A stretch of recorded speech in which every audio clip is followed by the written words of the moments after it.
Bismillahirrahmanirrahim. Alhamdulillah. Assalatu wassalamu ala sayyidina wa maulana Rasulillah wa ala alihi wa sahbihi wa mawalah. Subhanak la ilma lana illa ma 'allamtana innaka antal alimul hakim. Subhanak la fahma lana illa ma fahamtana innaka antal jawadul karim. Amma ba'da.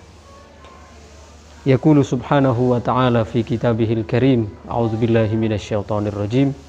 Bismillahirrahmanirrahim. Ya ayyuhalladzina amanu kutiba alaikumus syiyam kama kutiba alal ladzina min qablikum la'allakum tattaqun. Wa yaqulu subhanahu fi ayatin ukhra bala man awfa bi ahdihi wattaqa fa innallaha yuhibbul muttaqin. Kita bersyukur pada Allah yang telah memberikan rahmat sehingga dalam kesempatan ini kita masih bisa menjalankan ibadah puasa dengan sehat walafiat.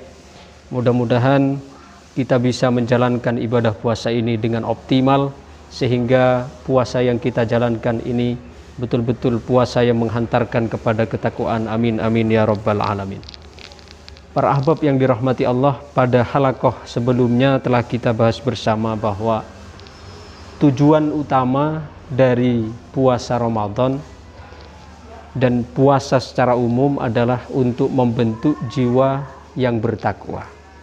Karena ayatnya tadi telah jelas menyebutkan kama kutiba 'alal ladzina min qablikum la'allakum tattaqun. Sebagaimana diwajibkan atas orang-orang sebelum kamu agar kamu bertakwa. Ketika kita sudah bertakwa, ketakwaan sudah kita dapatkan, ketakwaan telah kita raih, maka kita telah berada di gerbang kecintaan Allah Subhanahu wa ta'ala. Ini yang ditegaskan oleh Allah di dalam surat Ali Imran ayat 76. Bala man awfa bi ahdihi wattaqa fa innallaha yuhibbul muttaqin. Jadi kata Allah, jadi ini kita renungkan dalam-dalam ya, korelasi dari ayat ke ayat ini, antara ayat yang satu dengan ayat yang lain. Jadi tadi kalau puasa tujuannya kan apa? La'allakum tattaqun ya. Ya ayyuhalladzina amanu kutiba alaikumus syiyam kama kutiba alal ladzina min qablikum la'allakum tattaqun. Ini kita garis bawah. Jadi hai orang-orang yang beriman, diwajibkan atas kamu berpuasa sebagaimana diwajibkan atas orang-orang sebelum kamu agar kamu bertakwa. Jadi tujuan puasa adalah supaya kita menjadi orang yang bertakwa. Nah, ketika ketakwaan ini sudah kita raih, maka kita sebenarnya sudah berada di gerbang kecintaan Allah Subhanahu wa ta'ala. Dari mana? Ayat lain menegaskan, surat Ali Imran ayat 76, kata Allah, bala man awfa bi ahdihi wattaqa fa innallaha yuhibbul muttaqin. Benar, orang yang memenuhi janjinya. Kalau pada halaqah sebelumnya kita kan telah membahas bahwa yang dipanggil oleh Allah untuk menjalankan puasa adalah orang-orang yang beriman. Kenapa orang-orang yang beriman? Karena orang-orang yang beriman adalah orang-orang yang menyadari janjinya dulu dengan Allah Subhanahu wa ta'ala. Maka di dalam ayat Ali Imran, ya, surat Ali Imran ayat 76 tadi Allah menegaskan bala man awfa bi ahdihi. Betul, orang-orang yang menepati janjinya. Wattaqa, dan dia bertakwa. Apa kata Allah? Fa innallaha yuhibbul muttaqin. Karena Allah, sungguhnya Allah mencintai orang-orang yang bertakwa. Jika demikian berarti ketika bulan Ramadan, ketika puasa telah menghasilkan ketakwaan, berarti kita telah berada di gerbang kecintaan. Oleh karena itu kalau kita perhatikan bagaimana Allah menunjukkan cintanya terhadap orang-orang yang berpuasa. Di antaranya adalah bahwa orang yang berpuasa itu memiliki da'watun mustajabah, kata Rasulullah. Orang yang berpuasa itu doanya adalah mustajabah. Bukankah doa yang mustajabah itu Allah berikan menunjukkan bahwa Allah mencintai hamba tersebut? Kemudian contoh lagi, ini hadis yang sangat ajib ya, yang sangat ajaib sekali. Kata Rasulullah sallallahu alaihi wasallam bahwa la khulufu famis shaim atyabu indallahi min rihil miski. Jadi aroma tidak sedap bau mulut orang yang berpuasa itu lebih wangi di sisi Allah dibandingkan minyak misik.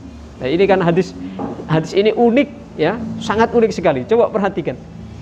Memang secara fitrah orang ketika berpuasa, ketika perut kosong, maka akan menimbulkan aroma yang tidak sedap di mulut.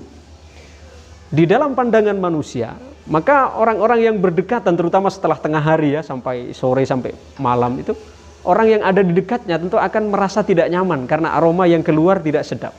Ini di sisi manusia. Tapi di sisi Allah berbeda, Allah memberikan penilaian. Apa kata Allah? Kata Rasulullah tadi, la khulufu famis shaim atyabu indallahi min rihil miski. Jadi bau mulut atau aroma tidak sedap dari mulut orang yang berpuasa itu lebih wangi di sisi Allah daripada aroma minyak misik. Nah, akankah ini Allah berikan kalau bukan karena Allah menilai kita dengan pandangan cinta? Ketika menilai dengan cinta, maka sesuatu yang biasa akan menjadi luar biasa. Maka tadi pagi kan saya tulis di dalam Raf'ur-Ron fi Syahri Ramadan yang keempat, saya tulis bahwa sesuatu yang biasa tapi jika dipandang dengan kacamata cinta maka akan menjadi luar biasa. Sesuatu yang biasa-biasa saja tapi di mata kekasih itu luar biasa, bahkan istimewa. Ya. Coba maaf ya, misalnya kentut. Di dalam kamus kentut secara umum, di mana-mana yang namanya kentut itu adalah tentu aromanya tidak sedap. Tapi berbeda di dalam pandangan sepasang kekasih. Coba suami istri, apalagi masih manten anyar ya. Kentut itu bisa, Masya Allah, di kentut seperti mengalahkan minyak Casablanca yang saya beli dari Singapura misalnya. Kok bisa? Padahal ini kentut, aroma kentut yang di mana-mana orang sepakat kamusnya adalah apa? Bau tidak sedap.